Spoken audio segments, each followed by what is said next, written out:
Pascal Poty de l'Agence du numérique, Lara Stremakers de Agoria Wallonie. Alors, je cherche dans la salle qui est dans l'ordre aussi, je vois pas bien. Dominique Mangiatordi et i5. Qui j'ai encore? Patrice Roulive de Télémis, où est-il caché? Là en haut.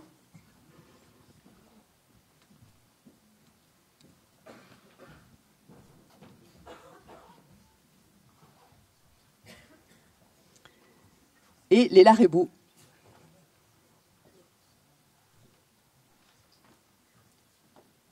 Voilà.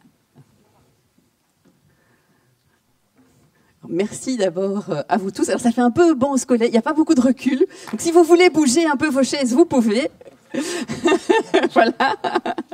Alors, pour éviter de me lever plusieurs fois, je vais peut-être poser les questions dans l'ordre dans lequel vous êtes assis. Tout d'abord, merci beaucoup d'être là aujourd'hui. L'idée était, comme je le disais, de confronter les points de vue, vos expériences, vos profils très différents par rapport à l'usage de l'IA, ou ce que vous rencontrez, vous, par rapport à des clients, dans ton cas Léla, Patrice, plutôt chez Télémis. Et donc, ma première question pour toi, Léla, c'est de savoir, en fait, selon toi, auprès des entreprises que tu rencontres, quels sont les freins à l'adoption de l'IA ou les questions qu'on te pose le plus souvent? Eh bien, en fait, ça va surtout dépendre de la taille de l'entreprise et de la maturité digitale de l'entreprise.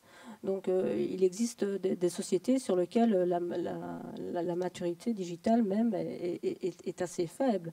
Et donc, les questions sont très basiques. Il y a même des gens qui ont peur de l'intelligence artificielle. Et j'ai beaucoup de questions par rapport, parfois, par rapport à la perte d'emploi. Ça m'est arrivé. La sécurité. Hein. Beaucoup de gens ont très très peur que les données soient collectées par une sorte de NSA américaine. Pourquoi faire, mais on ne sait pas, mais voilà. Donc il y a beaucoup de questions quand même encore pour démystifier qu'est-ce que l'intelligence artificielle et finalement à quoi ça va servir. Alors Patrice de Télémis, vous utilisez plutôt l'IA dans vos solutions, vos produits. Est-ce que tu peux nous en expliquer un petit peu plus? Ça, c'est très général comme question. Donc, déjà, ce qu'on fait chez Télémis, donc on fait des logiciels pour l'imagerie médicale. Et donc, je vais peut-être rebondir sur la première question. Donc, nous, la question qu'on a le plus de nos clients, c'est est-ce que l'intelligence artificielle va remplacer les médecins et les radiologues particulièrement. Et donc une phrase qui a été prononcée par un professeur à Stanford de radiologie et qui est la phrase qui résume tout, c'est il dit non, l'intelligence artificielle ne va pas remplacer les radiologues, mais les radiologues qui utilisent l'intelligence artificielle vont remplacer ceux qui ne l'utilisent pas. Et je pense que ça vaut dans tous les domaines en fait. Donc il a dit une super phrase qui, à mon avis, je ne sais pas si c'est de lui, mais je pense que c'est de lui. Et je pense que ça va être utilisé dans tous les domaines. Donc effectivement, l'intelligence artificielle va être utilisée dans le domaine de l'imagerie médicale. Et je vais vous donner un exemple très concret aujourd'hui. Parce qu'il y a deux cas d'utilisation principaux en imagerie médicale de l'intelligence artificielle. Il y a d'abord les cas très simples. Et le cas très simple, c'est vous descendez de la salle, vous trébuchez dans l'escalier, vous tordez la cheville, vous allez aller voir aux urgences. Aux urgences, peut-être on va faire une radio de la cheville. Cette radio va être regardée par l'urgentiste.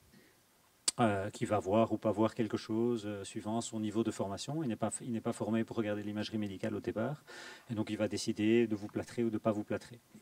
Cet examen est censé être vu le lendemain matin par un radiologue qui va revoir la pile de toutes les radios qui ont été faites pendant la nuit. Et donc, il y a 10, 15, 20, 100, 200, 300, 500 images de radio à revoir le lendemain matin. Le lendemain matin, à 8 h du matin, la radiologie tourne le scanner, l'IRM, etc. Donc, le radiologue, il a déjà plein d'autres choses à faire. Donc, dans la majorité des hôpitaux en Belgique, mais il ne faut pas s'en faire, c'est dans la majorité des hôpitaux européens, ces images de radiologie ne sont jamais vues par un radiologue. Donc il faut savoir ça, les images ne sont jamais vues. Et ça fait des années que c'est comme ça. Et donc le premier outil d'intelligence artificielle qui en fait est très très fort utilisé en imagerie médicale aujourd'hui, c'est des outils qui permettent de regarder des images de radio classiques pour voir s'il y a des fractures, qu'on met en place dans les services d'urgence et qui permettent de donner une aide à l'urgentiste pour le conforter dans son choix, ou lui montrer quelque chose qu'il n'aurait pas vu.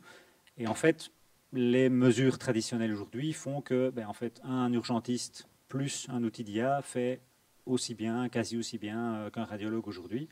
Donc c'est un outil fantastique qui permet de, quelque part, de rattraper un retard qu'on a pris parce que le radiologue n'avait plus le temps de faire l'examen. Ça, c'est un exemple. Un deuxième exemple, ça c'est des exemples beaucoup plus avancés, c'est quand on fait des IRM du cerveau pour des détections de sclérose en plaques. En fait, c'est des examens très compliqués, avec beaucoup d'images, où il faut analyser, contourer à la main, regarder des lésions, etc. Ça prend beaucoup de temps. Et donc là, des outils qui vont faire du contourage automatique d'intelligence artificielle vont permettre de faire gagner une demi-heure à un médecin, alors qu'il passe 1 heure à faire son diagnostic, il va gagner une demi-heure à faire un premier contourage des lésions. Et donc ça, c'est vraiment plus avancé, mais de nouveau, ça ne remplace pas du tout le médecin non plus dans ce cas-là. Merci beaucoup. Dominique, mais tu peux effectivement nous expliquer aussi ce que vous faites chez i5, et lorsqu'on a échangé, tu me disais aussi que tu étais étonné quelque part du manque de créativité au niveau de tes clients par rapport à ce qu'il y a moyen de faire quelque part, par rapport au potentiel. Donc voilà. Merci. Ce qu'on fait chez i5, on est intégrateur d'intelligence artificielle, c'est-à-dire que notre définition, c'est qu'on connecte les outils des entreprises, les datas des entreprises avec les outils les plus pointus pour faire des choses qui peuvent aller dans tous les sens. Ça peut aller d'un générateur d'appel d'offres pour Infrabel à une simulation de sinistres pour des sociétés d'assurance comme Etias, à optimiser le nombre de bières qu'on peut vendre à un supporter au Standard de Liège, pour prendre des cas sur lesquels je travaille. Celui-là particulièrement. Et donc nos clients manquent de créativité dans le sens où ils sont peu conscients de ce qu'il est possible de faire, et ils sont aussi, on arrive en fin de cycle, ici fin 2024, ils sont déçus du côté hypnotisant de l'IA générative, mais qui est très déceptif puisqu'elle invente, elle hallucine beaucoup, et que finalement elle n'est pas fiable suffisamment pour qu'on puisse l'utiliser. Donc notre motto, c'est vraiment extractive first. L'imagerie médicale, c'est d'abord de l'extraction de données le plus fiable possible. Et une fois qu'on a ces données qui sont fiabilisées, il y a des méthodes pour le faire, l'IA générative est un formidable compagnon d'interprétation et de prédiction. Donc on travaille vraiment sur ces deux credos. J'ai d'abord posé une question avant que Pascal ne réponde. Alors Pascal, tu es directeur du pôle prospective et intelligence territoriale à l'Agence du numérique. Donc vous croisez énormément d'entreprises technologiques et non technologiques. Qu'est-ce que vous constatez, et selon toi, qu'est-ce qu'il manque ou qu'est-ce qu'on devrait changer par rapport pour aider ces entreprises à mieux avancer? Merci Aurélie. C'est une vaste question, on a 2 heures. C'est bon. Non, plus prosaïquement, pour revenir à l'intelligence artificielle, je pense que nous avons lancé en des temps qui paraissent déjà lointains, en 2018, un programme régional sur l'intelligence artificielle qui s'appelle Digital Wallonia for AI. Et d'ailleurs, j'ai le plaisir d'avoir des experts qui sont, je vais en parler dans 2 secondes, qui sont de notre pool d'experts qui sont ici présents.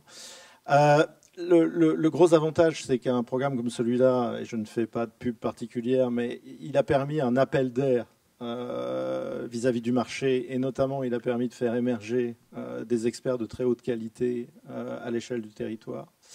Et l'idée, c'est de continuer à renforcer ce pool d'experts. Il a permis d'accompagner plus de 500 structures privées, publiques également, et chacun vient avec ses questions.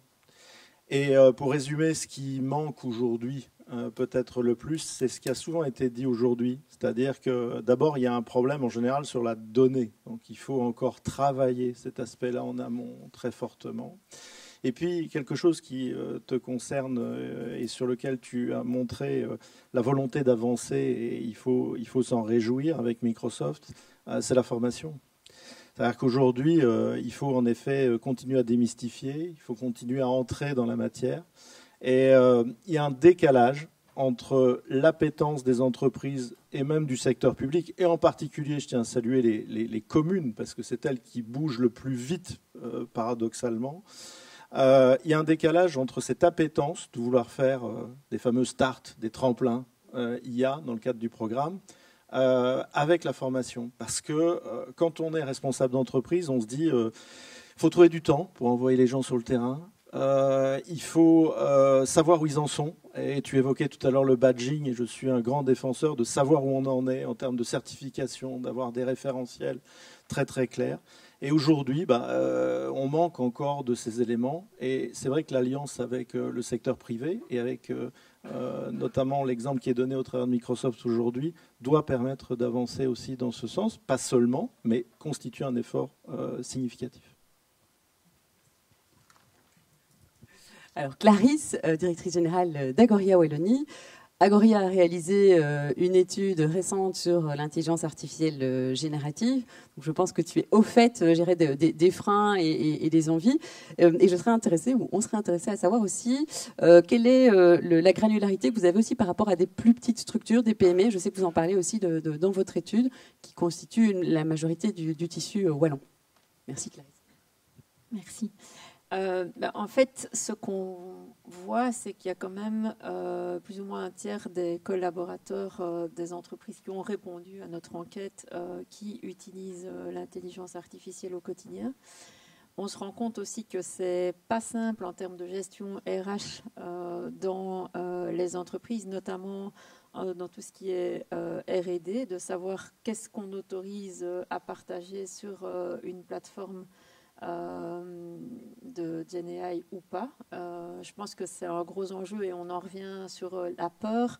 Je pense que la peur dans les entreprises où on l'utilise, c'est aussi la peur de comment on va utiliser les données qu'on injecte dans le système. Et ça, on ne doit pas non plus être naïf. Et je pense qu'on voit qu'il y a pas mal d'initiatives qui émergent au niveau européen. Alors, on ne va pas aussi vite que ce qui se passe aux États-Unis, mais c'est quand même une dimension qu'on doit garder en tête, de se dire ces données-là, on doit aussi les protéger. Ce qu'on voit, c'est que les collaborateurs considèrent qu'il y a un gros gain de temps sur des tâches qui sont assez administratives ou répétitives. Et l'atelier de tout à l'heure sur la gestion des réunions était un bon exemple. Maintenant, je pense qu'il faut vraiment que les gens se forment, que les entreprises se donnent les moyens de se former. Et là, on revient sur aussi la maturité digitale de nos entreprises. Qui est prêt à pouvoir former son personnel dans ces volets-là? Et moi, j'ajoute un point qui n'est pas dans l'étude, mais c'est toute la question de l'enseignement. Et on voit à quel point nos universités, nos hautes écoles sont dépourvues. Ils sont en train de créer des chartes pour savoir justement qu'est-ce qu'on protège dans un document qui est fait par un étudiant, en quoi est-ce qu'on autorise à recourir à l'IA, comment est-ce qu'on le mentionne, parce que c'est aussi une source, comme certaines sources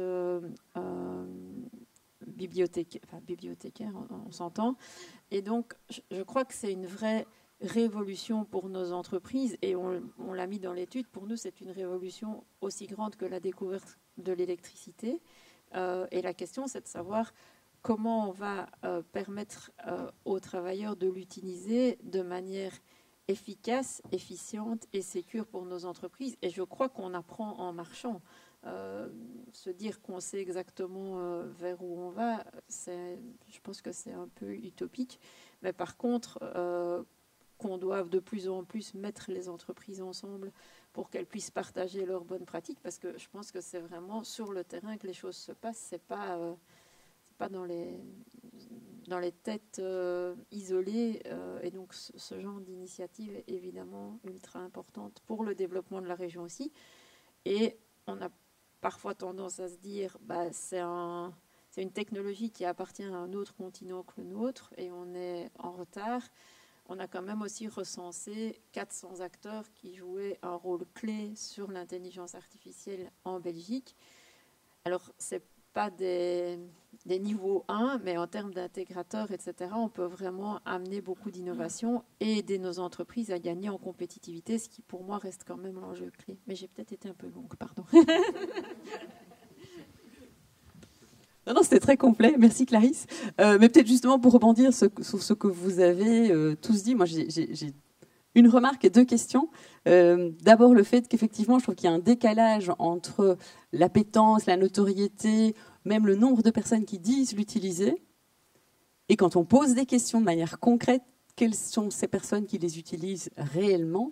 Et donc, ma question pour chacun d'entre vous, pour faire, je dirais, un tour, c'est à côté de la formation, là on est tous d'accord que c'est un indispensable et on essaye avec l'initiative d'aujourd'hui d'y contribuer, mais il ne faudra pas que ça, il y a aussi des universités. Quel serait le conseil, que pensez-vous qu'il faudrait faire et quel serait le conseil que vous donneriez ou que vous donnez à un dirigeant d'entreprise aujourd'hui qui n'est pas dans le secteur technologique pur, pour se dire voilà, comment mettre ça en place, par quoi commencer au-delà de la data, sur base de ce que vous avez rencontré, des conseils ou des groupes d'usage sur lesquels il y a des échanges, je dirais. Donc tout d'abord, si c'est un dirigeant d'entreprise, qu'il teste par lui-même, tout simplement, qu'il aille sur la page web ChatGPT, c'est gratuit, qu'il teste par lui-même pour voir quels sont les premiers effets, le premier wow, parfois peut-être la première déception aussi, et déjà qu'il se fasse une idée lui-même de la technologie en tant que telle. Après, le deuxième conseil que je peux donner pour les entreprises, c'est vraiment un conseil là que je donne, il faut évidemment que le top soit supporter de l'initiative, mais ce n'est pas le top qui doit prendre la décision. Il faut vraiment qu'il y ait un processus bottom-up, où ce sont les acteurs de terrain qui vont initier des initiatives, qui vont initier des cas d'usage et qui vont les partager entre eux pour que ça puisse fonctionner. Sinon, eh bien, on a des outils d'intelligence artificielle qui sont implémentés et qui ne sont jamais utilisés. On fait le tour dans ce sens-là. Vous avez plus de temps pour réfléchir. Oui, moi je vais dans le même sens. Je donnerai deux conseils. Le premier conseil, oui, utiliser les outils soi-même, certainement. Maintenant, moi, je pense, à la limite, je vais donner un autre conseil que ça. C'est, je pense qu'il y a, parce qu'en fait, on utilise tous, on a tous testé les outils, etc. Et en fait, on se rend vite compte qu'il y a il y a le système d'hallucination qui rentre quand même vite en jeu, etc. Donc, même dans des résumés de texte, etc., c'est particulier.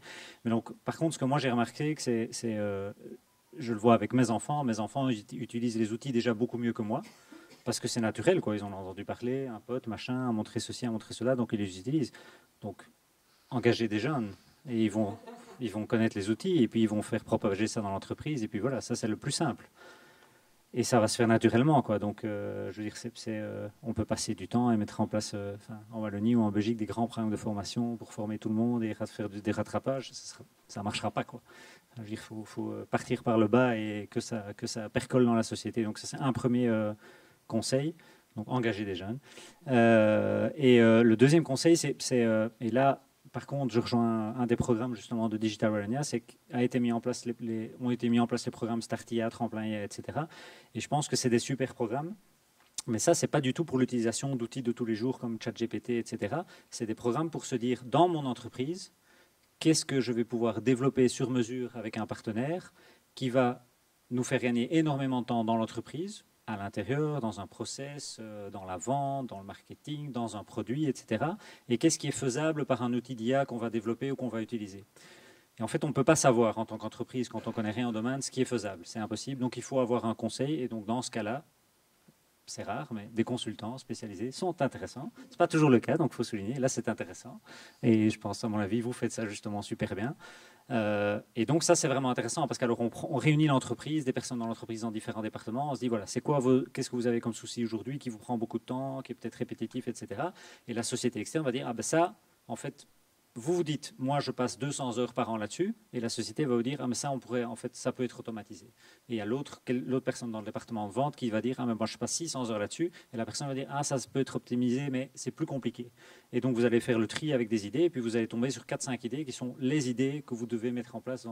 Et là, ce n'est pas des outils, ce n'est pas ChatGPT, etc. C'est le développement d'une IA peut-être sur mesure pour vous dans un certain domaine, etc. Et là, c'est vraiment utile parce que ça transforme votre société. Et vous avez des bénéfices gigantesques. Donc ça c'est un gros conseil à faire. Donc allez voir ce qui a été fait. Et je pense qu'on doit plus en parler des programmes qui ont été faits avec Startia et puis surtout avec Tremplin IA, parce qu'il y a des choses fantastiques qui ont été faites dans des boîtes et il y a beaucoup de choses, on n'y pense pas tant qu'on n'a pas lu un exemple et c'est très intéressant, je pense.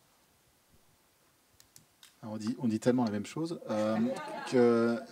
mais c'est tellement le cœur du sujet que je vais répéter avec mes mots ce que tu viens de dire.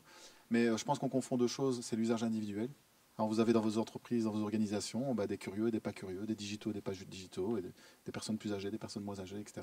Et chacun va se faire son expérience et on peut être aidé par des consultants, des formateurs, par les organismes, etc. Et puis la question c'était, si je demande à un dirigeant d'entreprise, ou s'il me demande ce qu'il doit faire en premier, le mot-clé c'est automatisation. Et là par contre, peut-être le seul point où on n'est pas d'accord, il n'a pas besoin de connaître ce que l'IA peut faire. On oublie l'IA et vous pouvez lui poser la question, mais qu'est-ce que tu rêves d'automatiser si tu pouvais le faire ? Souvent, l'IA va avoir une réponse à cette question. Et c'est une question que je pose comme un baromètre. Est-ce que vous avez déjà automatisé quelque chose avec l'IA ? Probablement pas beaucoup d'entre nous. Et pourtant, c'est le Graal. C'est-à-dire qu'à un moment, vous avez des procédures que vous avez identifiées, vous avez votre dataset, les données qui sont correctement rangées, et vous partez dans un processus où le répétitif, parfois mal fait, ou pas fait systématiquement, ou un peu basique, va être fait par l'IA. Le quick win du moment, c'est la retranscription des rendez-vous. Certains d'entre vous sont sûrement actifs. Microsoft Copilot le fait, comme on l'a vu dans la démo. Il y a des acteurs belges qui le font aussi. On travaille beaucoup avec Lixi, qui est une boîte à Bruxelles. Ça fait 1 an, dans notre petite société, qu'on retranscrit tous les rendez-vous externes. On a 1900 rendez-vous qui sont donc des centaines et des centaines d'heures de réunions qui sont retranscrites picobello en français. Et je sais exactement à quel moment on parle de mes concurrents, quels sont les problèmes soulevés par les clients. Je peux poser plein de questions parce que j'ai construit mon dataset et que je peux automatiser des requêtes sur ce dataset. Voilà un quick win, par exemple. Donc, si j'avais cette discussion avec un dirigeant, je lui dirais, mais ton obsession devrait être, pour chaque process, à quel moment on peut l'automatiser grâce à l'IA. C'est à peu près ton discours. Merci.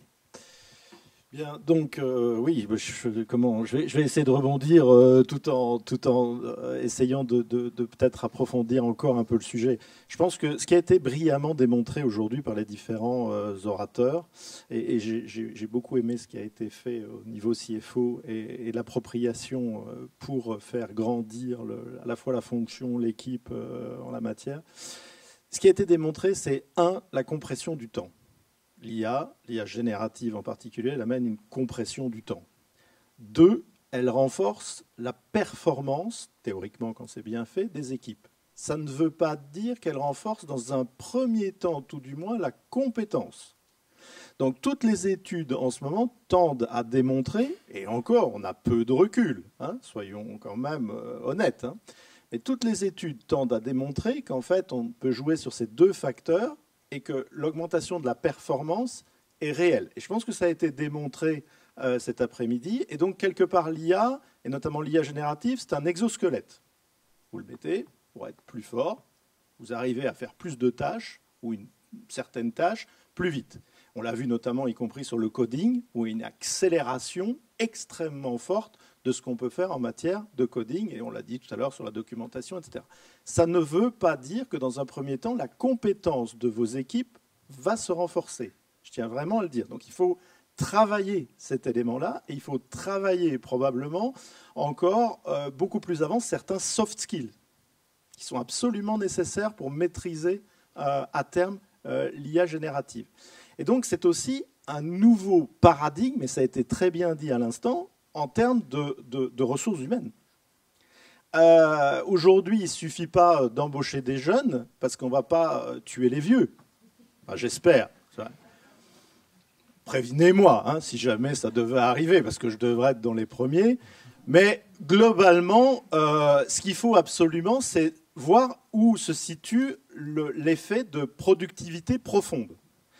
Et pour atteindre cette productivité profonde, on s'aperçoit que c'est les plus jeunes qui sont forcément, en effet, très impactés parce qu'ils apprennent vite, ils maîtrisent vite les outils d'intelligence artificielle générative notamment. Donc il y a une contraction du temps qui leur permet d'aller beaucoup plus vite et qui permet à cela d'être à l'organisation plus performante. Et puis à l'extrême du spectre, c'est ce qu'on a vu tout à l'heure avec Didier, qui a commencé, c'est que globalement, la seniorité peut être aussi magnifiée.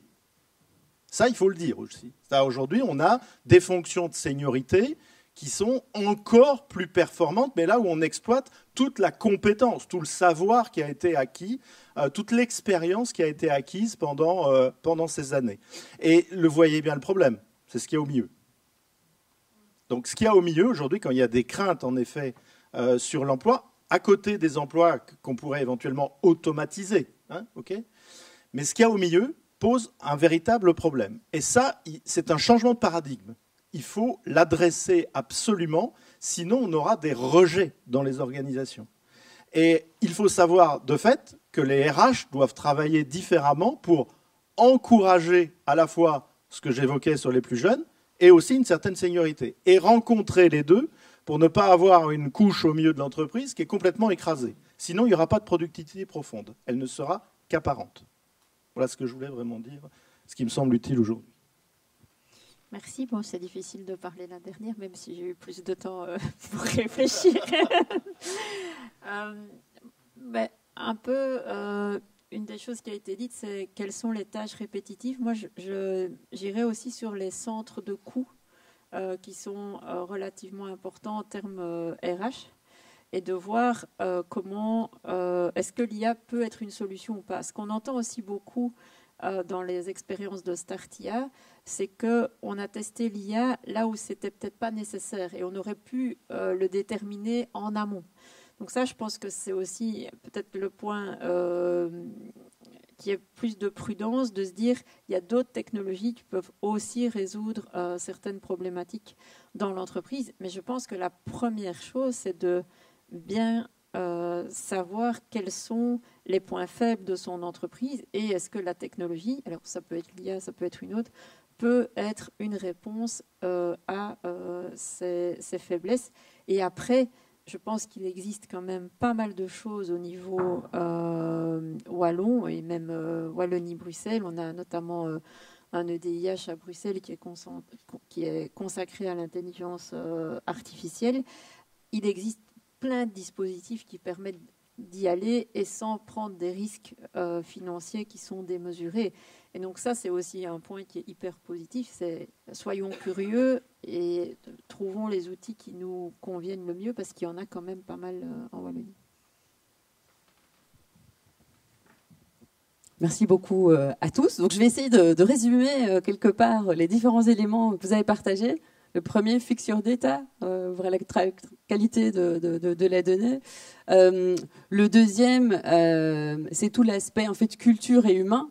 C'est s'assurer qu'on développe les compétences hard skills par rapport au prompt à l'utilisation des outils en termes de productivité, mais également les compétences humaines et en lien avec la culture aussi. Il faut mettre en place une culture du changement, une culture de growth mindset, développer ses compétences humaines. Et puis il reste effectivement les managers, le middle management, les bullshit jobs, comme dit Stéphane Mallard, qui quelque part doivent devenir beaucoup plus humains, se rapprocher de l'humain pour pouvoir continuer à exister. C'est peut-être tout ça aussi le paradoxe de la technologie versus l'humain. Et puis c'est évidemment, une fois qu'on a les bonnes données, c'est l'automatisation. Et qu'effectivement, il ne faut pas chercher de midi à 14h. Donc, il y a tous les aspects de productivité, d'automatisation, et puis l'innovation, où on passe beaucoup plus effectivement par de la compétitivité, développer des solutions innovantes ou trouver de nouvelles solutions. Est-ce que vous avez quelque chose à ajouter par rapport à ça? Dernier mot. Oui. Oui, je voudrais encore ajouter une chose, c'est le travail en équipe. Il faut désiloter. C'est sûr qu'il faut, on l'a dit encore aujourd'hui, il faut hybrider les cultures. C'est vraiment très important. Mais globalement, il faut aussi se méfier parfois, et ça a été très bien dit tout à l'heure, de l'aspect magique. Ce n'est pas de la magie. Okay, nous le savons tous ici, ce n'est pas de la magie. Mais souvent, il y a un effet par le shadow AI notamment, par la découverte personnelle, par le fait de dire c'est génial. On a tous connu ça dans les entreprises. C'est-à-dire il y a quelques années, c'était le mobile, c'était autre chose. Et on arrivait, il y avait un chef de service qui disait moi j'ai vu celui-là, c'est ce modèle-là que je veux et il faut absolument. Et c'est un peu le même effet, je veux dire le wow effect. Donc il faut se méfier parce que après vous avez des équipes qui ont parfois trop confiance dans l'IA et elles perdent en créativité. Donc plusieurs études, là aussi, tendent à démontrer cela. Et Agoria a invité, il y a quelques mois, le professeur Ethan Molik. je vous recommande de lire son bouquin sur l'organisation, sur l'IA dans les organisations. C'était un très bon choix et un excellent invité. Et il démontre aussi, comme d'autres, il y a aussi des études du BCG qui ont démontré ça, attention à une surconfiance. Si vous preniez deux groupes en parallèle, comme ça, et vous en avez un qui n'utilisait pas au début du brainstorming l'IA, et l'autre qui se focalisait avec une confiance démesurée sur l'IA, vous n'aviez pas les mêmes résultats en termes de créativité. Et donc ça, il faut faire attention. Et Microsoft, d'ailleurs, dans les travaux de recherche qu'il mène, a sorti il y a quelques semaines un excellent rapport sur toute la guidance qu'il faudrait avoir en matière justement d'utilisation de l'IA générative et de ne pas avoir une surconfiance. C'est-à-dire, il faut à la fois promouvoir l'intelligence artificielle générative, mais il faut aussi savoir l'utiliser et l'encadrer. Et l'encadrer notamment par quelques principes, ça a été dit aussi sur la gouvernance aujourd'hui. Il y a un très bon rapport sur cette question et c'est aussi grâce à Microsoft qu'on dispose de ce contenu. Je vous recommande de le lire.